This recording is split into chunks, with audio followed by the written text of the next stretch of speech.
Hey guys, RC Peck here with Fearless Wealth. One of the things I love doing with my kids is just being in the car with them. I'm one of those I'm one of those drivers or dads that is constantly making commentary, both of me and other drivers. And so the other day I said to my 9-year-old, I'm like, "Hey, I want to go get a coffee. I'm going to go through McDonald's drive-through. You want to come with me?" And a couple interesting things. The McDonald's drive-through here in my town, at least one of the McDonald's in my town, they put this double drive-through, and I said, "Wow, that's really interesting. Like they must be getting a lot of drive-through traffic. They must have figured out that this is where things are going." This was before COVID. They spent a lot of money putting in kind of two drive-throughs. It's almost like the old teller machines when you went to banks and you line up like that. But here's the interesting thing, and I have a price chart of McDonald's on it. We'll talk about McDonald's in a second. So my kids have never eaten at McDonald's. They've never been to McDonald's. I have a 9 and 12-year-old, and it was a bit of a thing for my daughter to go with me through the drive-through. I got a coffee. I didn't know all coffee at McDonald's was $1, regardless of the size. So if you want a good value for your dollar, go through the McDonald's drive-through. And any size coffee, I don't even know what they're 12, 16, and 20. It's all $1. So here we have a price chart of McDonald's. Now, the reason I'm showing you McDonald's is because I actually asked my 9-year-old what company you want me to look at, what price chart you want me to look at. And she's like, "Let's look at McDonald's." So here's a price chart of McDonald's. Now, here's a couple of interesting things about it. It was wanting to break to a new lifetime high pre-COVID. Now, this was February 14th. And the top of the market was the 19th. I think that's more of an anomaly that it didn't break to a new high, but it was on its way breaking up to a new high. COVID hit, and it had a 37% fall, which is a 10% harder fall than the S&P itself. But look, it got back up on its feet. It's moving higher. And as the world, I know some things are going to permanently change because of COVID and other things aren't. We don't know which ones yet. We will probably have more double drive-throughs, more fast food restaurants right now around the world are figuring out how to get one drive-through in or two drive-through ins.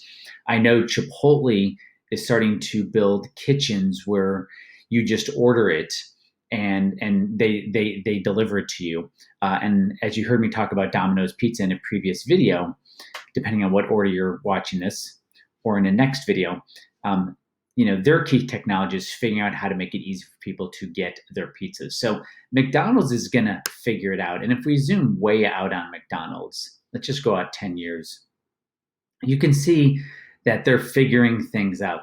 They've figured things out. It went sideways for a while back in 12, 13, 14, and 15. But remember, the market didn't break out to new lifetime highs until 2013. So one thing I want to remind everyone that this bull market is not 11 years old, or most people conflate or confuse how they measure bull markets. To me, a bull market starts when we break out to new lifetime highs. I'm actually going to show SPX here, and I'm going to zoom out here. And the new lifetime high happened here in 2013. So we're in year 8 of this bull market, just like the bull market started in 1982 and went to 2000. Most people don't think the last major bull market started in 1974, which was actually the bottom, 74, 75. So very interesting things. Now, I'm jumping over to the spiders here, the S&P 500 index. I want to show you something really interesting, not necessarily about the index. I want to focus on something else. I want to focus on actually the 30-year treasury. And I just threw on some common moving averages, the 50, the 100, and the 200. And just, this is the yield of the 30 years. So right now the 30 year is yielding 1.4%. It hit, the lowest it got below 1% at 94 basis points here on March 10th. That's most likely the low.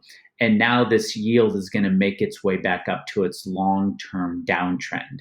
It got ahead of itself, and I can zoom out in a moment. But as this yield moves higher, and I believe the next major place it's going to want to get to is about 1.9%, and we're at 1.4. So that's a 0.5% higher. It's going to want to move. Now, when yields move higher, and now I'll flip this, price moves down. And this is a close enough ETF to that. This is the iShares 20-year US Treasury bond ETF. And you can see the exact same things happening here in reverse. It looks like to me it is breaking down. I don't necessarily think it's going to break all the way back down here, though it could, because this was the resistance it had to break above, and it finally did. But it's very likely that this can move back down here and hit, in this case, the 200-day moving average. And it's definitely trending higher. But if we see this move down, which I believe we will, very likely we'll get down to this from a TLT, a 145 target, because we have a lot of buying and selling support and resistance in here. So expect it to go down to 145, which if that does happen, that's about a 10% fall. Now, look, guys, I'm not into having you do a short-term trade. I'm simply pointing out to you what I'm seeing, that it looks like long-term US yields are going up to about 1.9%. And then they're going to wait there, hesitate there, pause there, and then we can see what they do from there. The US government is not yet buying 30-year treasuries. They're buying, a whole bunch of other things. But let's just see the long-term. Where does the long term go? Let's just see what we got here. I'll just take a very simple line and just kind of get a trend here just to see what we're looking at here. And it looks like something right around this. So, 1.9 is right here where I said we're going to go. We could get up to about 2.3, 2.4, but it's clear the long-term yield is down. Long-term trend for the yield is down for the US. And guys, no shocker here. The world, many parts of the world, the yields are negative. Now, again, to me, the big news on that is that's going to help the S&P get to new highs. Now, this is SPX. If I just put in SPY, it's going to help SPY and all other indexes get to new lifetime highs.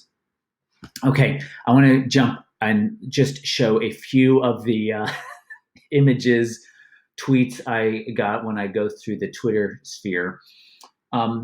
This was interesting. 63% of workers with a college degree could fully work from home, and 20% with a high school degree or less. Guys, this is going to continue to happen. It's almost like the 63% of those workers, they're like the NASDAQ 100, right? They can work from home because they can embrace technology.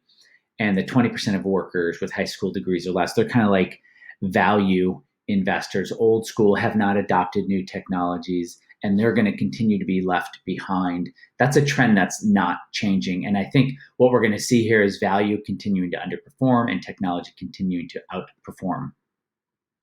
The next tweet I want to show you is, this happens to be with Warren Buffett. And I mean, pretty amazing guy, but he seems to be getting more inconsistent in his age. Back at the beginning of 2020, he said that he would certainly not be selling any of his stocks during the decline. And then, of course, the decline happens and he sells all of his airline stocks into weakness. Now, this is not to be a ha-ha, see, gotcha, but it's to point out how hard investing can be. I mean, here's a guy who most would argue is one of the best investors ever, and he is being made inconsistent by the stock market itself. The stock market itself is a very humbling place to live and work. And I just saw this nice, I don't know if it's a quote, but I just saw this morning: be humble, you might be wrong. And that's something I'm constantly working on, and something my kids constantly remind me to be humble. The other thing is, when he sold all of his airline stocks, when he had his annual conference in the empty arena there in Nebraska, he said, we almost always sell all of our positions. When we get out of a position, we get out of our positions fully. And he said it with a little bit of energy and a zing to it. And yet I believe when he got out of Goldman Sachs, he did not get out of Goldman Sachs fully. And he did that over the last couple of weeks, or at least that was announced over the last couple of weeks. So again, there's more inconsistency there. And the takeaway is just how difficult the market can be. Though the simpler you keep it, the stronger your portfolio will be. Look, guys, gold is something that is in a leadership role, in a bullish role, in a going higher role, when it can increase its price against not just one currency, but all the fiat currencies on the planet. Fiat means backed by the faith of the government. But here you see gold going higher in the yuan, in rupees, in yen, in euros, in US dollars, and Australian dollars. And this isn't the only six, but man, euros is the second most used fiat currency in the world. Yen is the third. Man, the yuan wants to be up there. And of course, the US dollar is the most used fiat currency on the planet. And gold is moving higher in all these fiat currencies. So, guys, an uptrend is never bearish. Uptrend is always bullish. And in many of these currencies, gold is at new lifetime highs. And a new lifetime high, guys, is never a sign of weakness. I got two more tweets that I wanted to share with you. So this is interesting. This is the U.S. Airlines Index divided by the S&P 500. So this is a relative price chart. And to me, what's interesting about this is here's 9/11 over here, 2000, 2001 down here. The airline industry was in a downtrend relative to the overall stock market, really until 2013. Interesting thing, if you remember from a few minutes ago, 2013 is when the new bull market started in the United States for stocks. And so airlines got a wave of that up into 2015. You probably don't remember, but 2015, 2016, the stock market went sideways for a year. And look, the US airlines never caught a break again, and they're at new 20-year weaknesses relative to the S&P 500. This is just a horrible industry. I mean, this is also an industry right now that has super low energy, super low oil prices, but in some ways it's a declining industry, right? I mean, this is transportation, but maybe Zoom is also transportation, right? I mean, things are changing, and this industry had time to clean itself up and to organize, and it appears that it didn't. It appears that it just kind of bought back its shares and didn't really get ready for the next big hit. So look, the airline industry will not be dead. People want to travel. I saw a nice price chart that showed annual airline travel is back to 2009 levels, which I thought was interesting because that's only 11 years ago. So right now the airline industry is flying people around the world like it's 2009. Now, guys, 2009, by the way, was when the market had fallen 58%. So it fell back to the last market low as far as how many people are flying. But that's an industry that wants to be avoided, just as the financial industry you should avoid and the energy industry you should avoid. And lastly, I'll leave you with this. This is from Behavior Gap. I love his pictures. And as soon as I saw this, it reminded me of one of my training clients, Christy. She mentioned, she goes, I did that Monte Carlo simulation thing, and it told me I had a 99% chance of not outliving my money until I was 103 years old, blah, blah, blah. And she said something very similar to this. Now, I'm going to read you what the Behavior Gap guy said. Security is a feeling, not a number. And what I remember her saying to me, I go from memory here, is she goes, the numbers didn't help.